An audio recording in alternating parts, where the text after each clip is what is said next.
We have Fairy Tail 100 Quest, Dandadan, Data Life, Source of Frieren, and much more anime and manga news, so let's dive into it.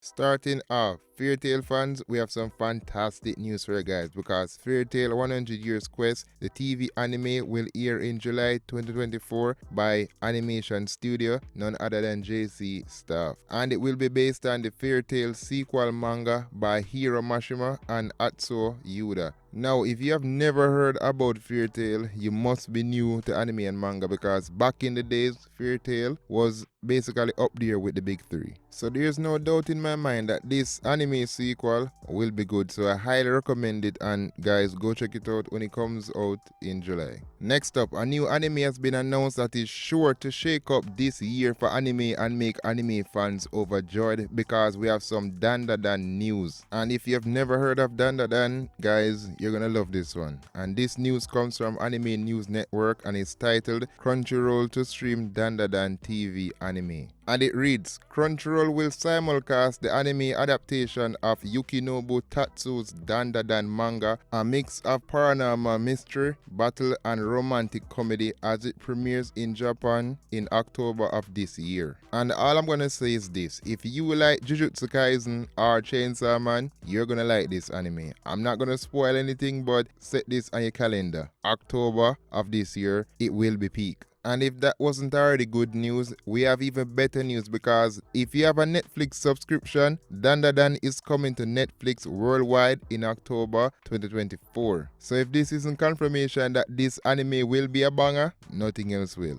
Moving on. Data Life fans, stand up because season 5 is coming and it's coming fast. Because we got confirmation by Anime News Network and the article is titled Data Life Season 5 Anime Premieres on April the 10th. And it reads, the Data Life Season 5 television anime is set to premiere on April the 10th at 11:30 p.m. JST on ATX, followed by broadcast on Tokyo MX, BS11, KBS Kyoto, and Sun TV. The series will also be available for streaming on The Anime Store. The anime will feature a returning cast and staff with Aya Endo joining as Mio Takamiya, a mysterious young girl with a connection to Shido's past. I'm gonna keep it real with you guys. I cannot remember if I watched this anime. Now, if I didn't, it's going on my watch list. But 5 seasons deep, it must be good. So mark it on the calendar for April the 10th. Next up, if you're a Gundam fan, you're gonna love this news because we have some information on the movie by Anime Hunch, and the article is titled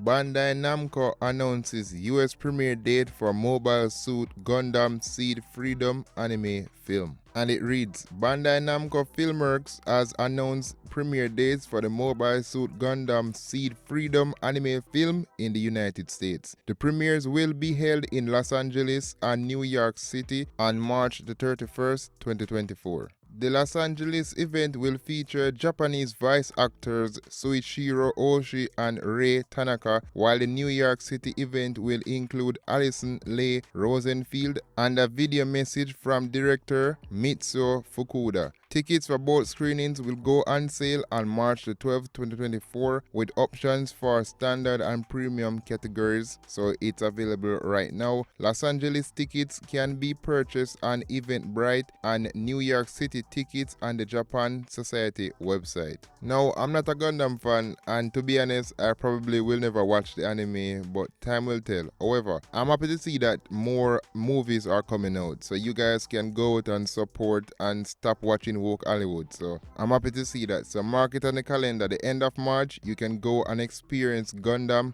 on the big screens. This next news, I'm not knowledgeable on it at all, but some of you guys probably know about it, so I'm going to report what's been going on. So we have an article by CBR and it's titled RWBY and Genlock Studios Rooster Teeth shuttered by Warner Bros. And it reads, Warner Bros. Is shutting down Rooster Teeth, leading to uncertainty for popular animated series like Genlock, Red vs. Blue, and RWBY. The Hollywood Reporter reports that despite multiple unsuccessful sales attempts, Rooster Teeth is closing down, affecting around 150 employees, content creators, and voice actors. And it's never good to hear that people's jobs and livelihoods are getting affected, but that's why nowadays you need two incomes.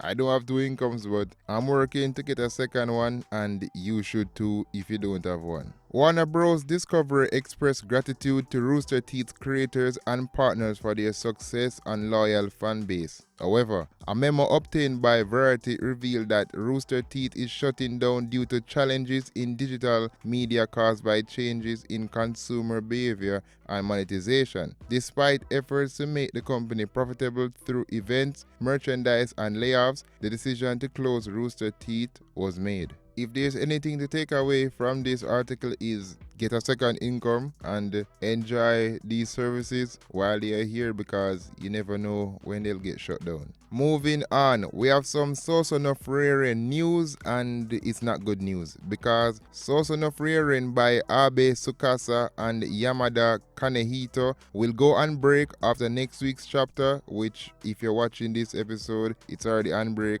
The series is planned to resume in Weekly Shonen Sunday issue number 21 of this year, out April the 17th. So if you've been reading Sosono Frieren the manga, the next chapter will be out on April the 17th. So next month is when you'll see the new chapter. However, if you're an anime only like myself and you love to binge anime, well, the anime has wrapped up. So all 28 episodes are done, so you can definitely just go in and binge the crap out of the anime, which I'm gonna finish doing when I finish this video. Moving on, did you guys know that iDive updated their website and the user interface for the app? Well, in case you didn't, I got you covered, because this article by Anime News Network titled iDive launches update website apps with offline viewing and new interface will dive into it. And it reads, iDive recently revamped its streaming service website and apps for various platforms like Apple TV, 4K, iPhone, Android Mobile, Android TV, Roku, and Fire TV. The updates include offline viewing, a redesigned user interface, a simplified menu, improved search and watch history functions, customizable watch lists, and enhancements for content discovery, creation, and playback. So hopefully with these updates, the user experience will be better, because a lot of these services, they are very outdated. Next up, we got some interesting news for ZAM 100, and I thought you guys would want to know. Because we got an article by Anime News Network titled Toonami starts airing ZAM 100 bucket list of the dead anime on March the 30th. And it reads, the official X account, which is Twitter, for the ZAM 100 bucket list of the dead manga announced that the anime will premiere on Adult Swim's Toonami programming block on March the 30th at 12:30 EDT, effectively March the 31st. So if for some strange reason you have never watched ZAM 100, or you want to re-watch it, or you didn't finish watching it because it went on that long break, and you have Toonami, you can definitely go and start watching it on March the 30th, or in some time zone it probably will be the 31st. Alright, moving on to the next segment, we're gonna dive into some anime announcement news. And the first piece of news that we got is that Call of Night Anime Season 2 officially announced, and the air date is to be announced. Now, I've never watched the Season 1 of this anime because I've not been feeling the romantic vibe. I've just been watching isekai and adventure fantasy anime. However though, I know that Season 1 was good based on what people were saying, so I'm gonna recommend, if you haven't watched it, go and watch it, and I'm gonna catch up eventually. I'm gonna watch the 2 seasons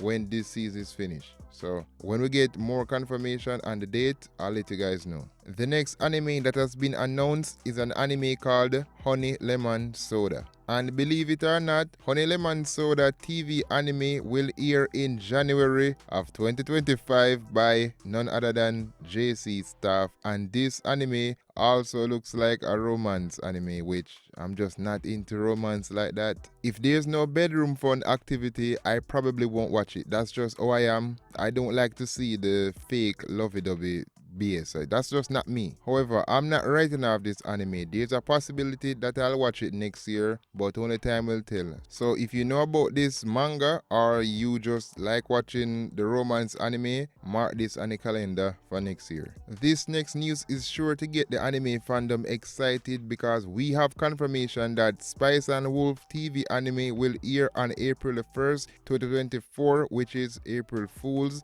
and the studio will be Passion. Now, I've never watched Spice and Wolf. Again, I'm not really into certain type of anime, yeah? But I've heard good things about this one because it's an OG, and the fact that they're making more means that people love this series. And now the time has come to wrap this episode up with some manga news. And the first piece of manga news that we have is that One Punch Man will be taking a small story break as Murata Sensei is redoing the last 8 chapters, and that's already been going on. So don't expect to get any new manga content for some time. My guess is he wants to move the story in a different direction than what was originally planned, so that's why he's redoing the chapters. So we'll have to wait and see when we'll get new One Punch Man content in the manga. Moving on, Berserk fans, it's not looking good for you guys because we got news that Berserk by Kentaro Miura, and I think Koji Mori is the one that's penning it now, will be on break in the upcoming Young Animal issue number 7 of 2024 out March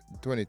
Now, we don't know when he's coming back, but when I get that news, I'll let you guys know. Next up, this news is well deserved, so I believe I need to talk about it because horror manga artist Junji Ito will get his first large-scale solo art exhibition titled Junji Ito Exhibition Enhancement in Tokyo from April the 28th to September the 1st, 2024. The exhibition will feature original drawings from his debut work, Tommy, as well as several other works, including all new artwork exclusively drawn for this art exhibition. And it's about time the horror genre and Junji Ito got some recognition because people don't talk about it that much. There's not really a lot of them out there, but I love the ones that are out, especially the Junji Ito series is nice, but I love Corpse Party. I love that anime. And also Dark Gathering, that one was really good. So yeah, I'm just glad to see that this genre is getting some recognition. So guys, tap the like button for me so I'll be able to know if you want to see more anime news and to get more people to see this content, and I'll see you guys in the next one.